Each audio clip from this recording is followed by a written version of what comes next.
Hello and good morning, everyone. Welcome to your morning briefing for Thursday, June 5th, 2025. I'm your host, Mike Shelby. Let's go ahead and jump into the domestic sit rep here. All right, so I read this article. Listen, this does not have incredible intelligence value, but it does have some national security implications. So many people by now have heard of some of these domestic surveillance programs, and one of them has to do with air travel. This is called the Quiet Skies Surveillance Watch List.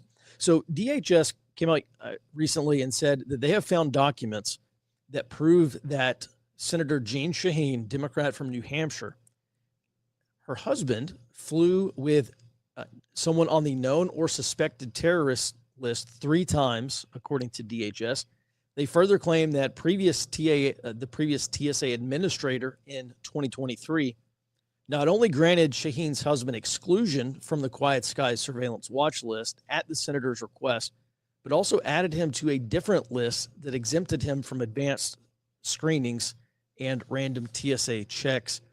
You probably recall now Director of National Intelligence Tulsi Gabbard had been put on that program. And I only bring this up because it is to my knowledge, Jeanne Shaheen's husband had not committed any crime. Apparently he's a Lebanese American. I'm not sure which one of these known or suspected terrorists he flew with, but apparently they flew together 3 times, and then a U.S. Air Marshal was, I think, effectively assigned to conduct surveillance on him.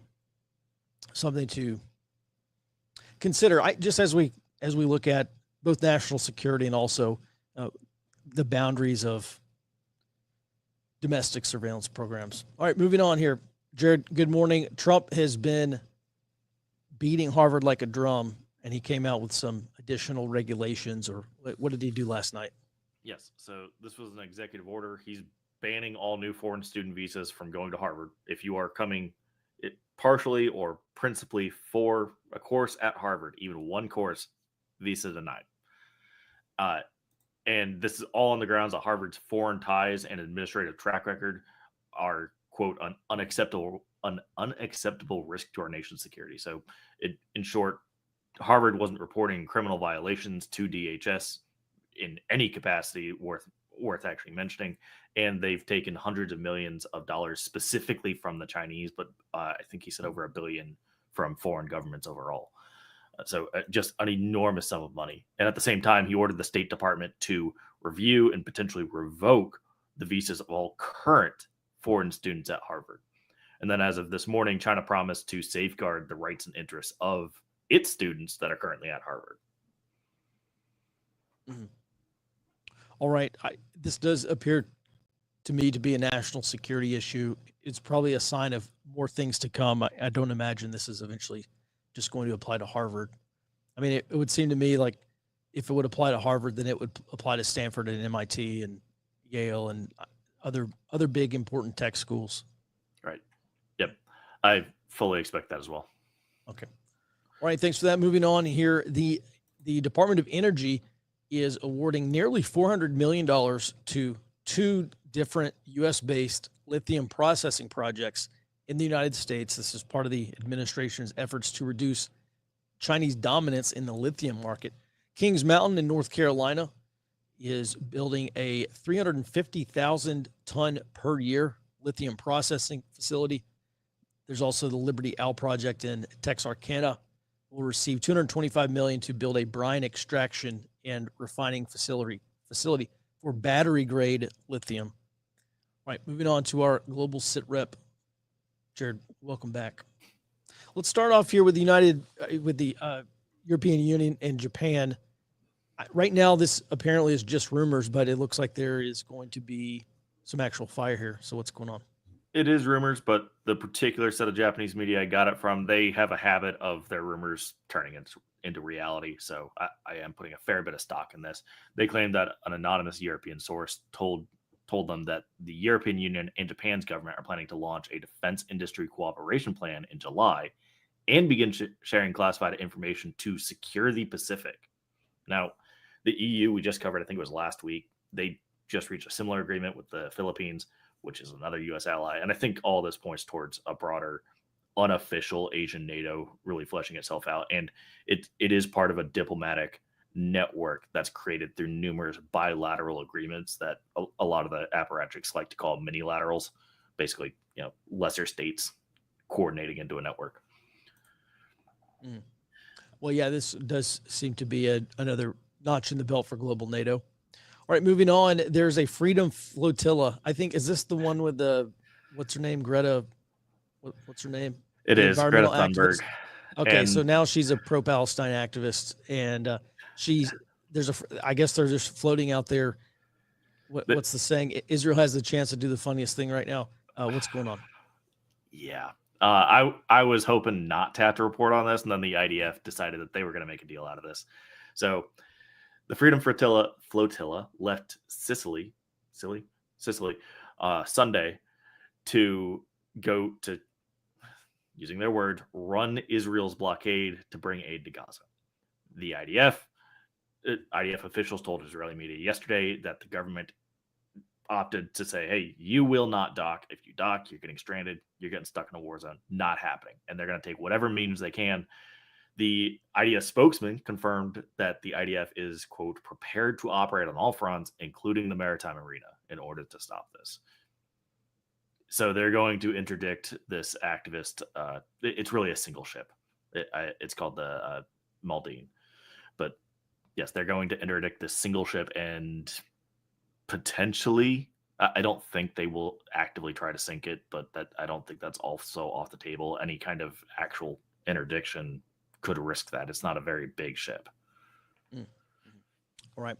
Moving on here, Howard Lutnick, our Commerce Secretary, had some pretty stark words for India.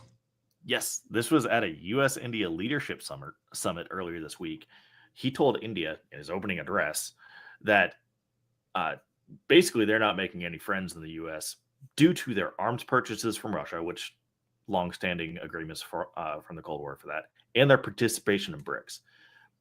Like I said, he specifically said this is not a way to make friends and influence people in America. And he said this is really getting under America's skin. All those are direct quotes from his address. I think realistically, this is actually a soft call for leaving BRICS. I don't think they're going to push that button. But I think he is planting the seed for India to consider it. I don't see India leaving BRICS. I see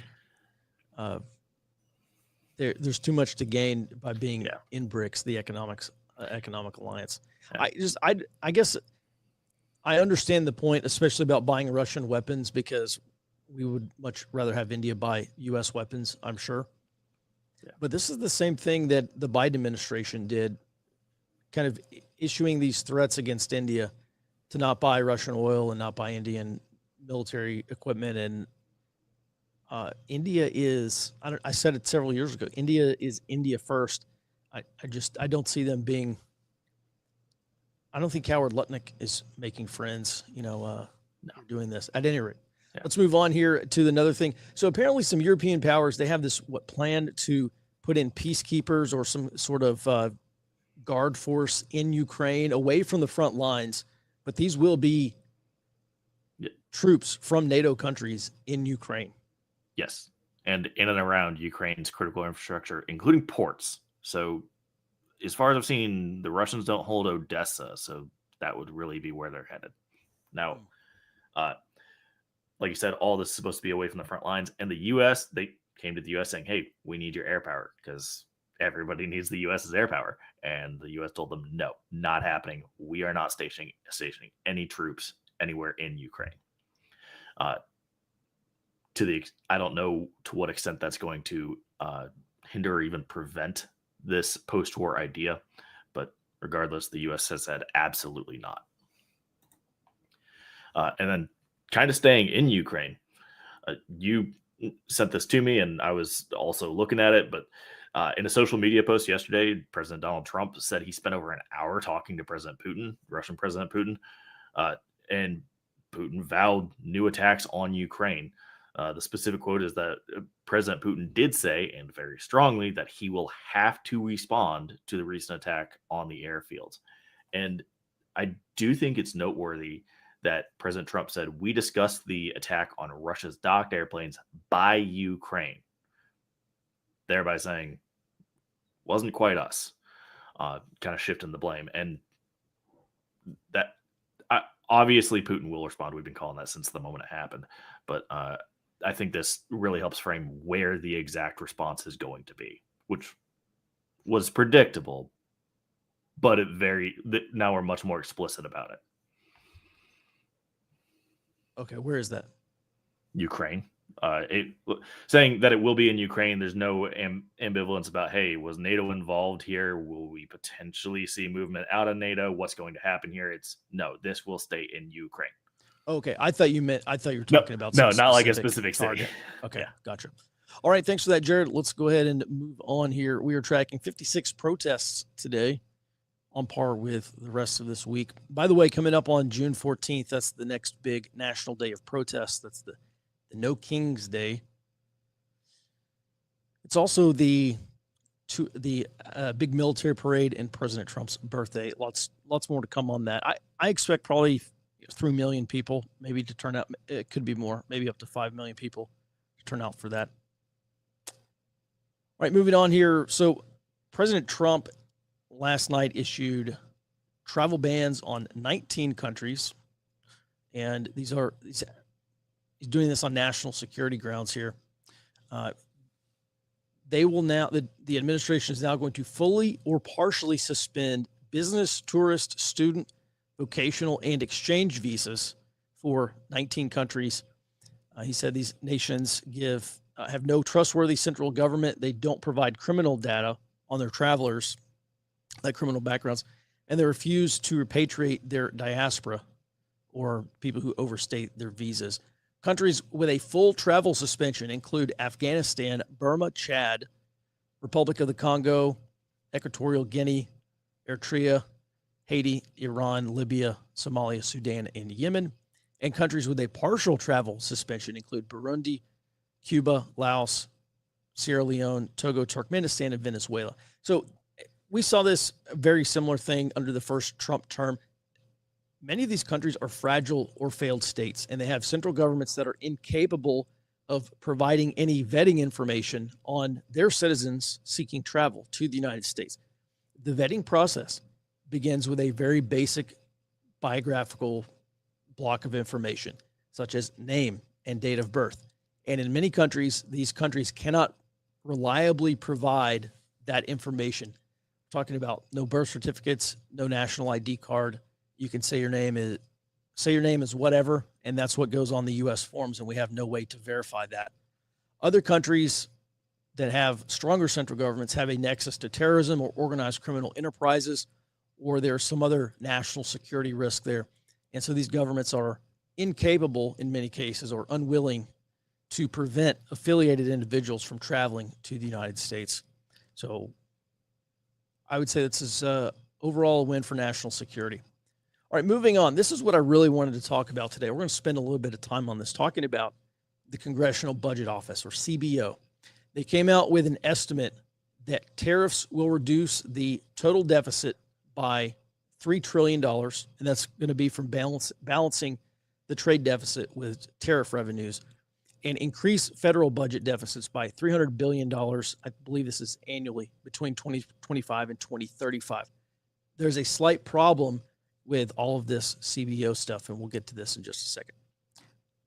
Republicans have criticized the CBO and their scoring for certain elements of the big, beautiful bill, but it is not only Republicans who have a differing view.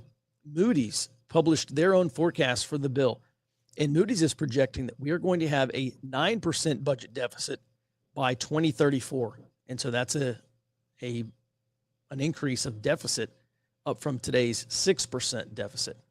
Also this week, Deutsche Bank published their own outlook, and this is the image you're looking at here.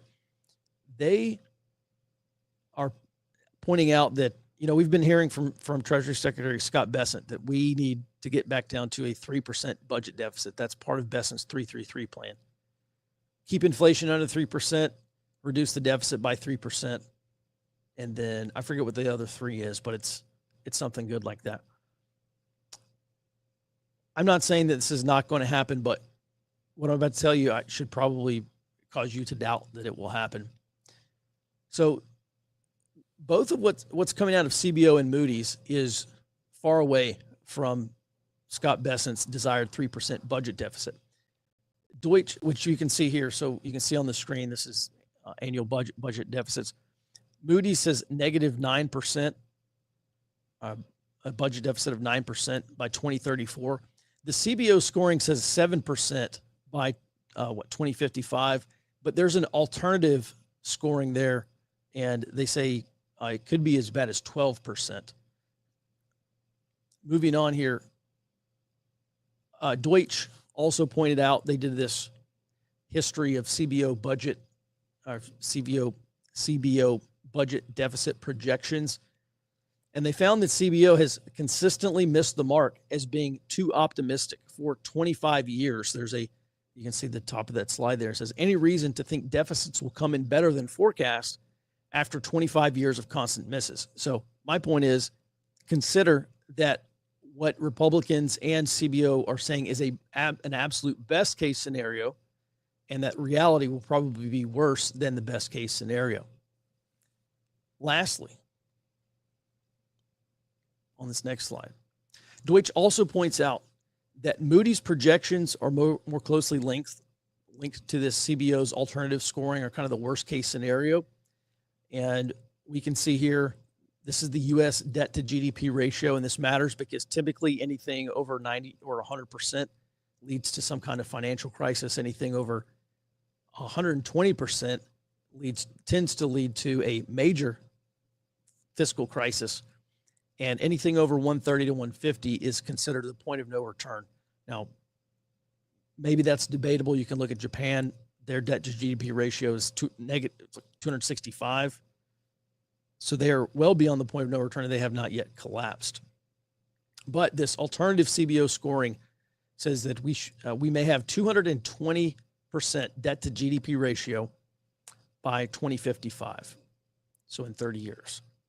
Also, a Deutsche survey found that 80% of its global financial respondents believe that U.S. debt is unsustainable. No shocker there. But here's the important thing. 54% of respondents said they believe that the United States will have experienced, quote, some crisis or economic event before the U.S. reaches a 9% deficit, which is to say in less than 10 years by 2035. So over half of all respondents said the United States is going to have some reckoning in the next 10 years. And, to me, I look at this, and for 10, 20 plus years now, we've been here. Oh, the United States, we're going to have this massive fiscal crisis, and we're going to have hyperinflation and stock market collapse and economic collapse and Mad Max scenarios. And, I've never really bought into that, but I have agreed in general, yes, at some point, the chickens will come home to roost. And more, like Jamie Dimon said last weekend, he doesn't know if it's going to be 6 months or 6 years, but he said bond markets are going to start to crack. And my point is, we're now hearing from financial professionals, not only that this is some vague, obscure, abstract event off in the future, now they're starting to put timelines on it, which is important to me just as a single indicator. Now, 54% of these Deutsche Bank respondents, I believe many or most of whom are global asset managers, are now saying that they believe this will happen probably in the next 10 years. To be fair, though, Deutsche has been the most pessimistic on the U.S. debt situation relative to the other investment banks that I follow. But I do provide this alternative take for two reasons. Number one, it is very different from what Republicans are saying. And also, it is probably a realistic picture of what's to come if the Trump administration's grow our way out strategy fails. And I think there probably is a reason to believe that we will not just simply magically grow our way out of this. And maybe we can achieve 3% growth. I would say the risk is that we do not achieve 3% growth. We continue to grow our debt faster than our economy. Our debt to GDP ratio continues to worsen, and it actually will lead to some form of reckoning after that, probably in the treasury markets. All right, with that, let's go ahead and move on to our next item. All right, Jared, so the Department of Justice announced an arrest of this guy, Daniel Jonghyun Park, at JFK International Airport Tuesday night. And they said that he provided material support to this bombing of the Palm Springs Fertility Clinic back in May. What's going on? Yes. So just to kind of set the whole picture, this kind of ended up being international. Park provided the material to Guy Edward Bartkus, that initially flew to Europe, where the Polish authorities picked him up, arrested him, deported him back, and that's where the DOJ got him through JFK. Now, the Department of Justice is, like you said, charging him with providing material support to the terrorists.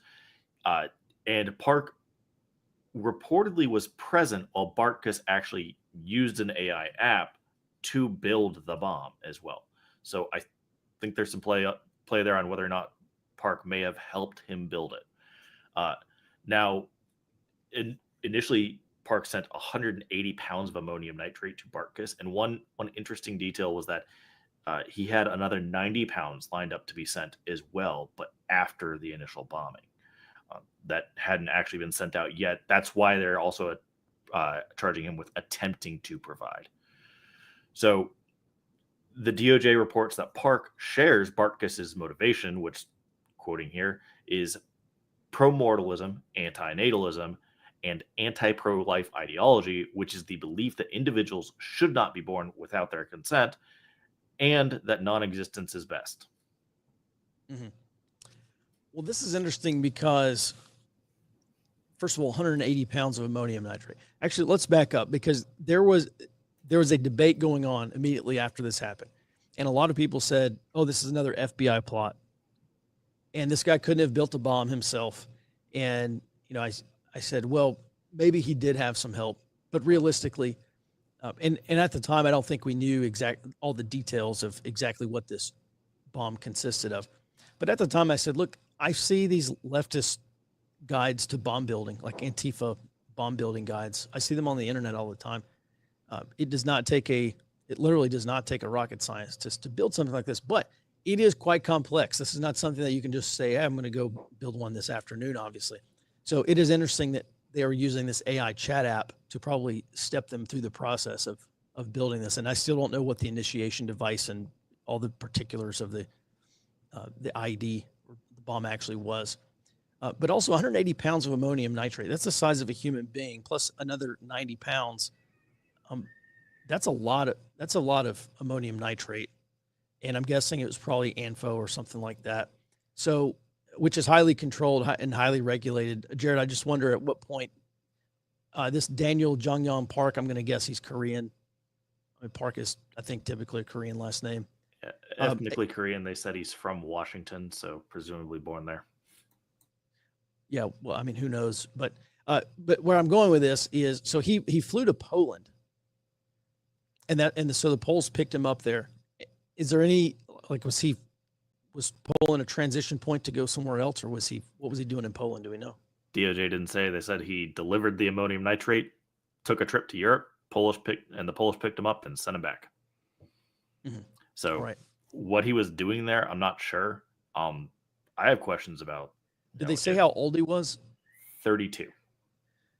Okay. I mean, 32 is pretty young to have 180 pounds of ANFO delivered to someone else so that they can make a bomb. I don't know. This whole thing is strange, and I guess we'll just await more details. There's probably not enough here to arrive at any strong conclusions, other than to say, I'm guessing this guy's obviously part of a larger network. I seriously doubt he can come up with 180 pounds of ANFO on his own. And that's ammonium nitrate and fuel oil, which is not, we saw a lot of those types of bombs / homemade explosives in Afghanistan. And so it's not incredibly difficult to make, but there's a huge chance that you get a low order detonation if you don't have the mixture right. So that this bomb went off and it was a high order detonation, I think probably tells us something about who made it and who's behind it. They didn't say, well, here, what?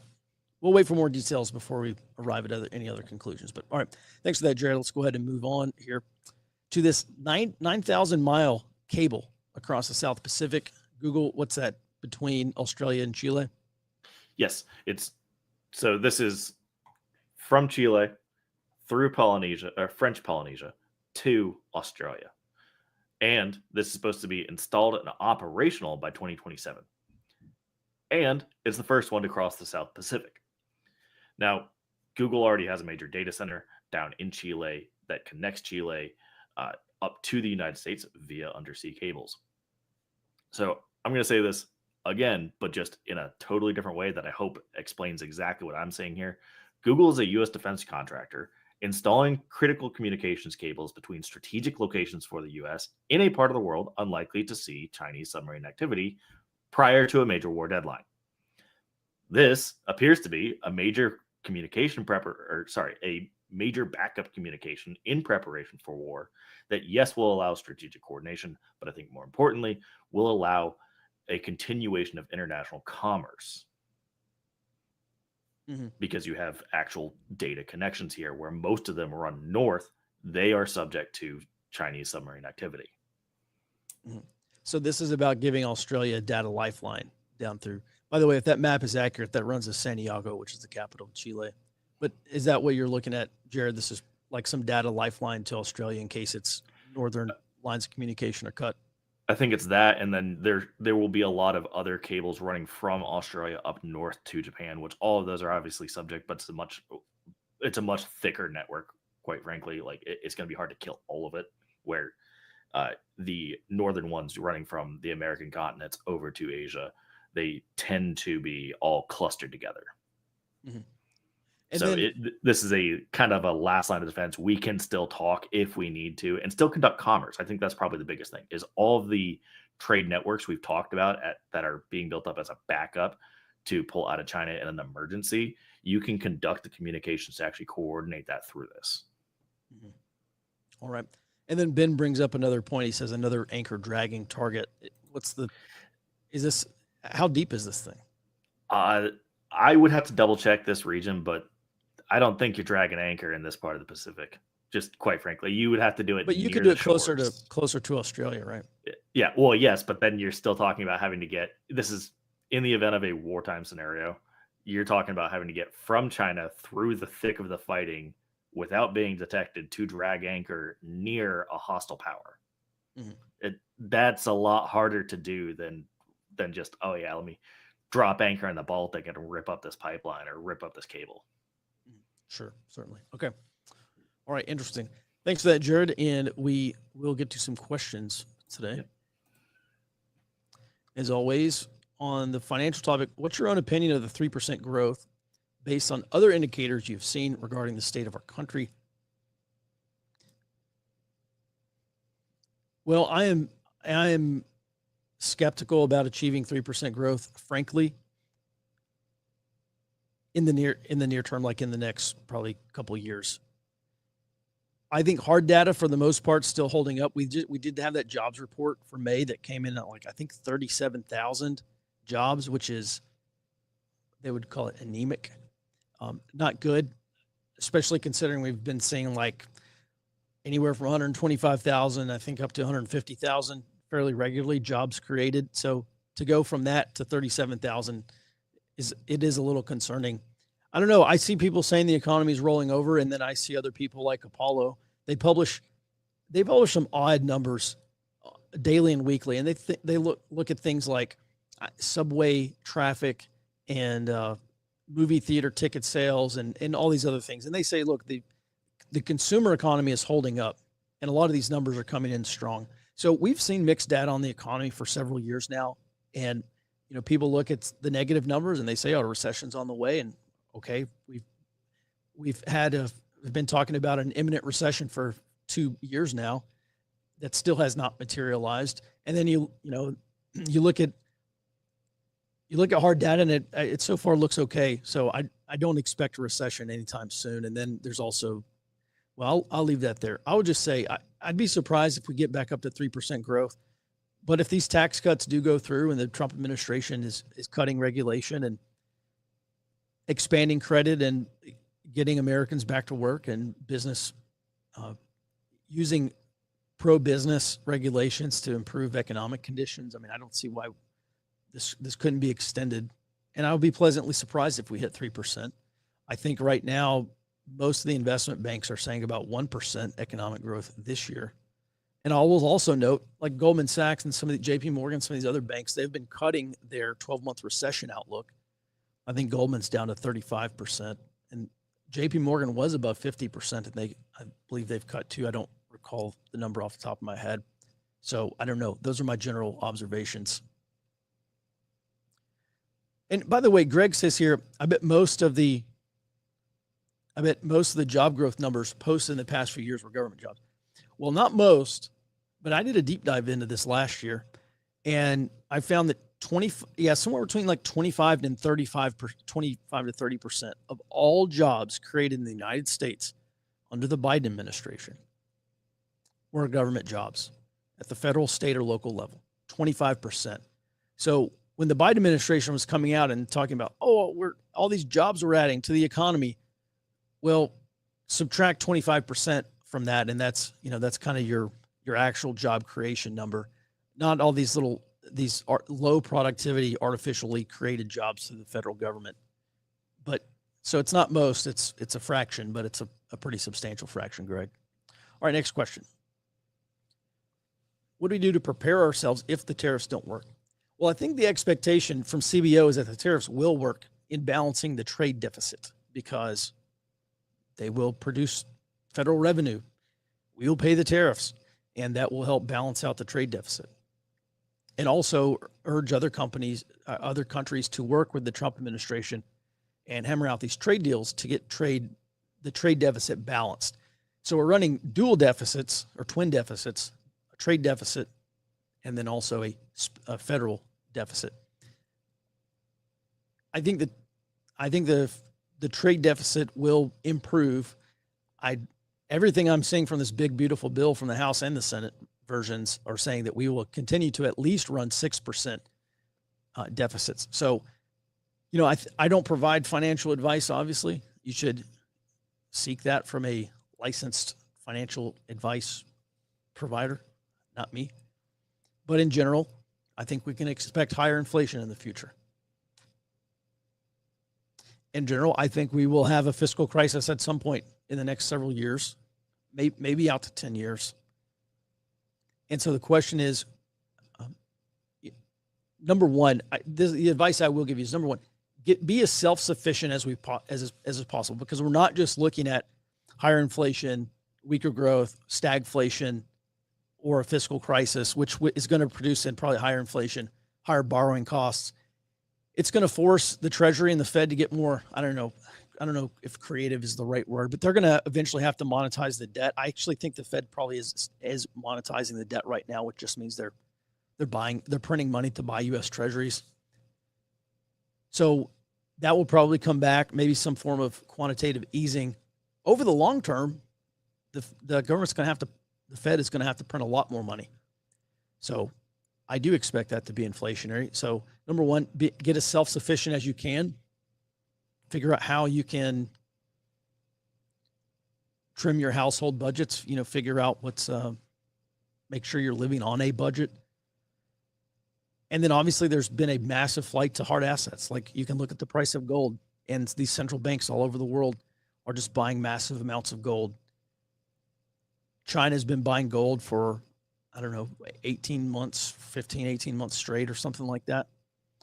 And you start to ask yourself, well, why are all these central banks buying so much gold?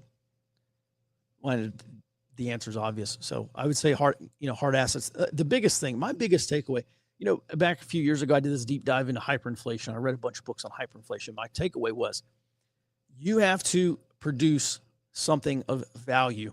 If you're concerned about high levels of inflation or hyperinflation, and maybe we will have hyperinflation. I tend to doubt. I don't think it's going to be anytime soon, obviously. But hyperinflation is one potential. I'm not married to the idea that we will. But then you look at $37 trillion in debt, and growing. We'll probably have $65 trillion in debt minimum in the next 10 years. And then you look at $200+ trillion in unfunded liabilities. So obviously someone's getting a haircut. So all this is to say, if we do go through a period of much higher inflation, if we go through an inflationary depression. By the way, on that topic, I know I don't mean to be scatterbrained here, but I started Ray Dalio's latest book came out, and so I said, well, look, let me go back and read his book on the big debt cycle and this principles for navigating big debt crises. And Ray Dalio talks about two potentials in there. He talks about an inflationary depression and a deflationary depression. And a deflationary depression is what we had back during the Great Depression, where asset prices, everything collapse. An inflationary depression is where we have economic contraction, so our economy is shrinking, while at the same time, financial assets are going up in value. And what happens is people's financial assets, their paper wealth, go up while their purchasing power goes down. And that's something that Ray Dalio has been talking about for many years. I would just say as a baseline,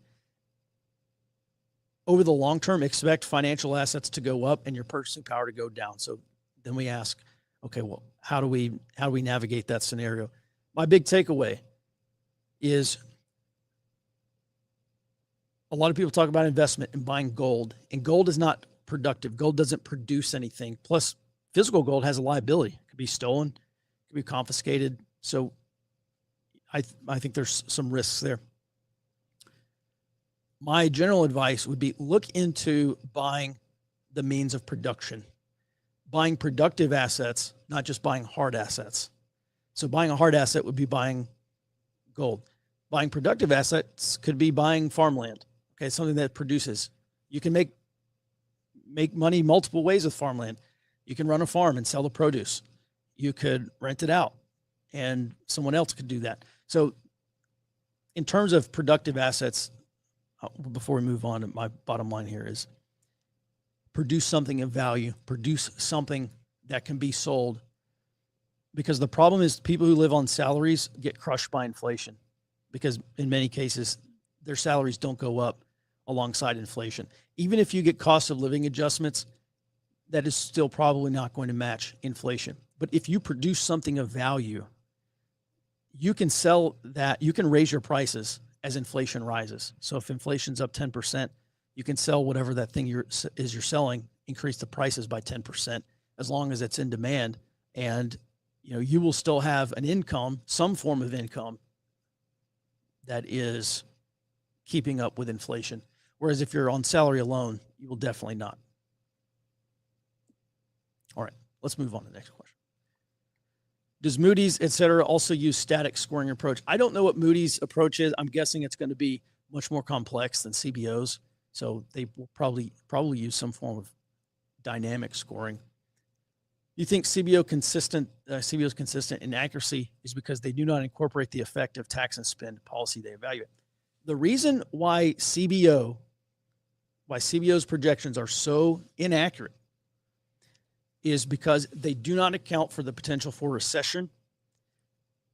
Their projections in previous years have been based on like interest rates at like 3.5%. And there was one other major factor why CBO scoring has been so inaccurate. At any rate, it's about with any government number. Okay, someone in the government says this number. Okay, great. That's a data point. I wouldn't bet my life on it. But at any rate, we can look at that graph and see CBO is consistently too optimistic on the budget deficit. They consistently underestimate what the budget deficit will be or how bad it will be. And maybe the Trump administration will get CBO to change how they do these things. I don't know that they will, but I just look at that general trend and call it a data point. But it is possible, if not likely, that CBO is also being too optimistic about this budget deficit. And then I see Moody's coming in and saying, their budget deficit projections are much worse than what CBO is. And I say, okay, well, that's probably a good sign that CBO is going to be wrong about this. I think CBO's inaccuracy is based on faulty assumptions. I think in previous years, yeah. So here's the problem with CBO projections. When they get their budget deficit projections wrong, I think everything else beyond that tends to be inaccurate as well. All right. Any other questions, Jared? All right. Did you guys catch the Navy awarding Raytheon the AIM 9X Block 2 contract? I don't know, Jared. I didn't catch it, but also I probably wouldn't have reported on it if I did, because this is expected. The Navy has to ramp. Well, everybody has to ramp up production immediately, and all of the industry guys have been saying, "Hey, we have the start. It's easy to grow from here. Just give us secure funding. That's all. Like, make sure that we have years out planned. That way we can actually build and make sure we don't lose on this." So if the Navy did that, good. That's what the industry's been asking for. Mm-hmm. All right. And then are the petroleum reserves being refilled? That's a Robert question. I haven't seen, but I did see from the USGS that at the very tail end of May, they found $473 million or million barrels worth of oil in Wyoming. All right. How much of that 3% growth would not actually be growth due to inflation? Oh, yeah. I think that was the other thing. CBO has consistently underestimated the rate of inflation. So, look, I'm not an economist. There's some of these technical questions I can't answer. How much of the 3% growth would not actually be growth due to inflation? I'm sure an economist knows. They've done the math. I haven't. I'm not an economist. So I'm sure we can answer that question. I just don't know. Do layoffs or eliminating government jobs subtract from job growth numbers? Just now thinking of this. Yes, they do.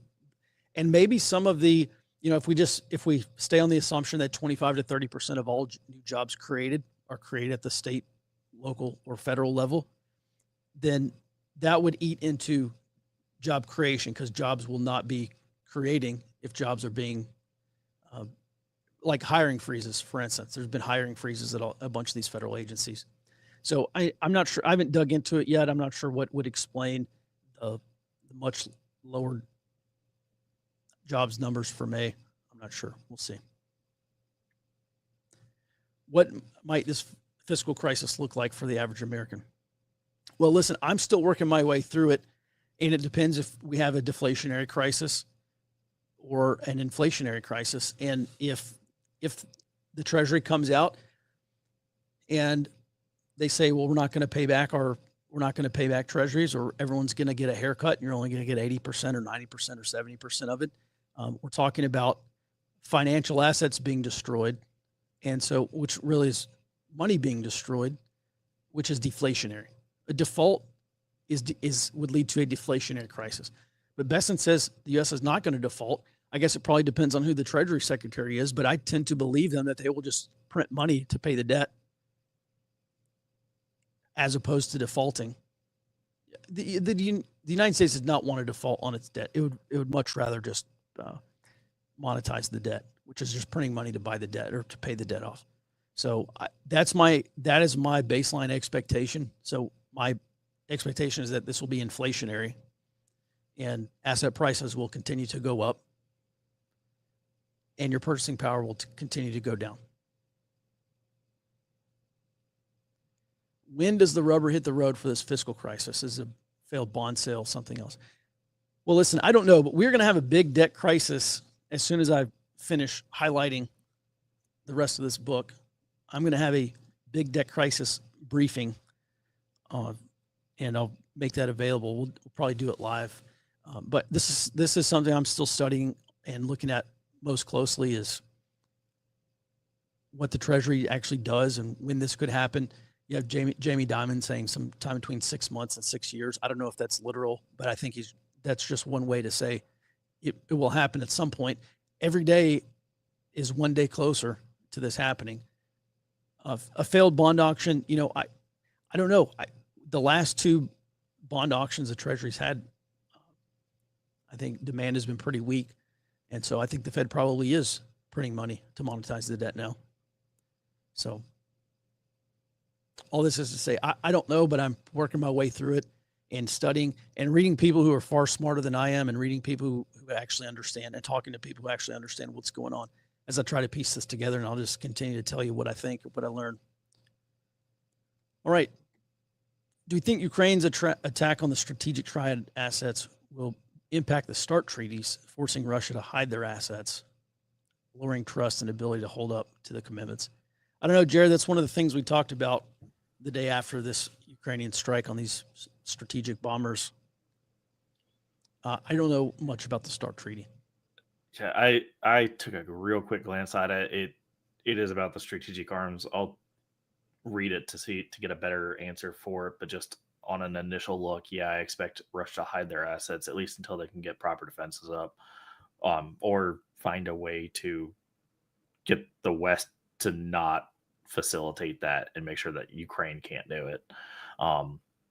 But yeah, absolutely, this is lowering trust because these were assets that were not used and never supposed to be hit, and they were out specifically so that everybody could monitor that they were out. Like that's why they're exposed. That's why ours are exposed. Like, it's so that we can't surprise somebody with a nuclear weapon. Mm. All right. We'll do one last question here. Thanks for that, Jared. At this point, it seems inflating the U.S. debt away seems inevitable. That being the case, what would be the argument for a deflationary spiral?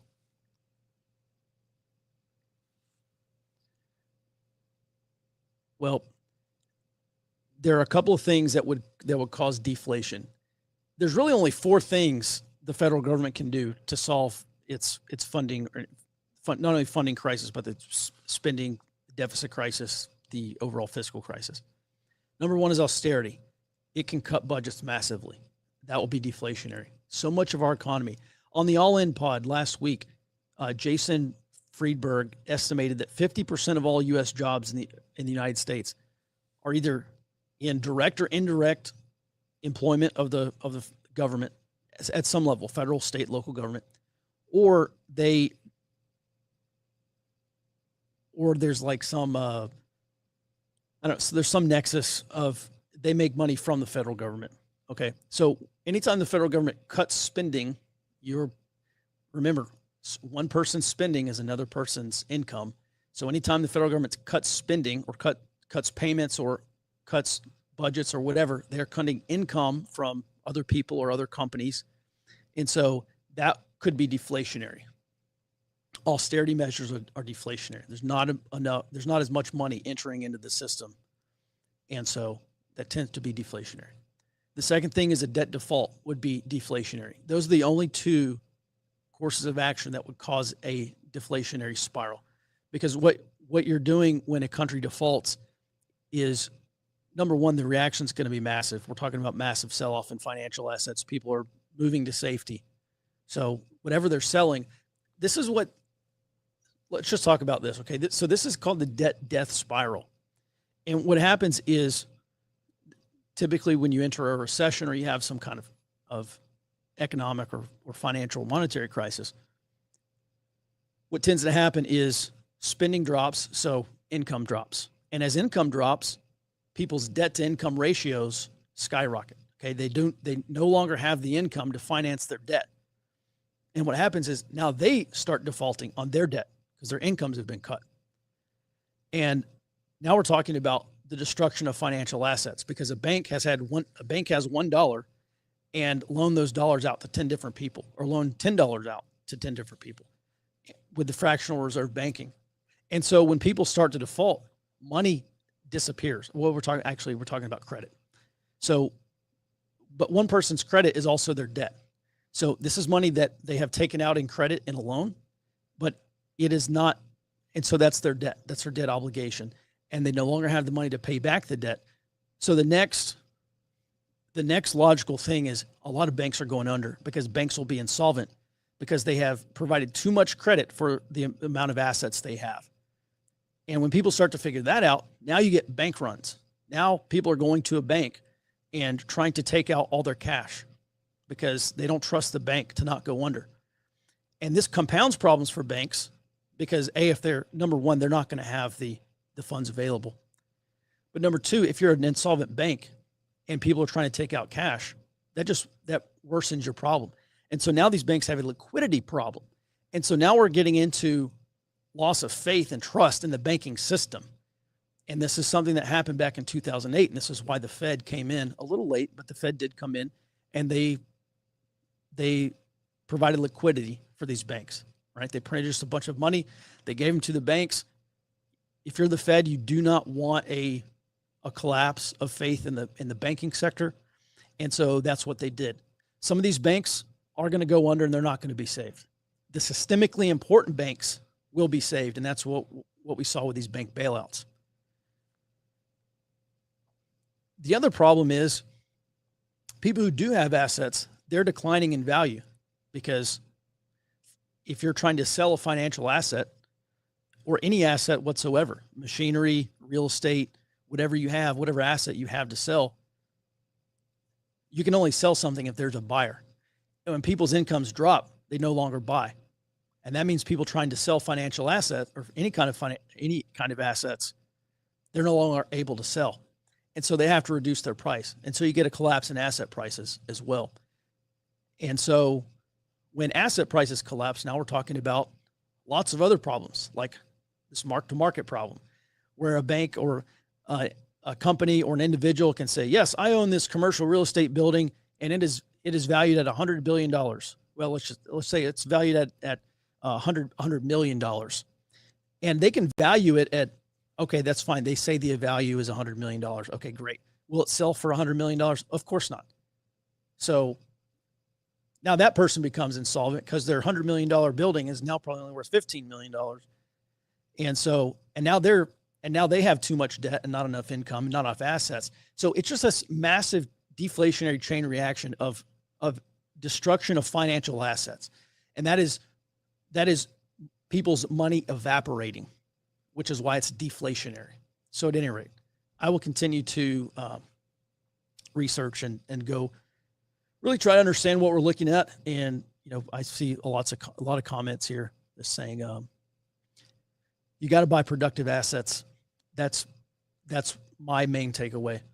If we have deflationary, which I don't think it will be deflationary, but if we do have some sort of deflationary recession or depression, then you can still make things. If we have an inflationary depression, then you can make things and sell things at the rate of inflation. Your prices can rise with the rate of inflation. So you're at least staying competitive. You will not come out ahead probably, but you will not be as worse off as someone who only has a salary or who lost their job and now they have no salary. So at any rate, everyone, that's going to do it for today's briefing. Thanks so much for watching. We'll be back in your inbox tomorrow morning, back on the show starting at 08 Central Time. Until then, be well and stay out front.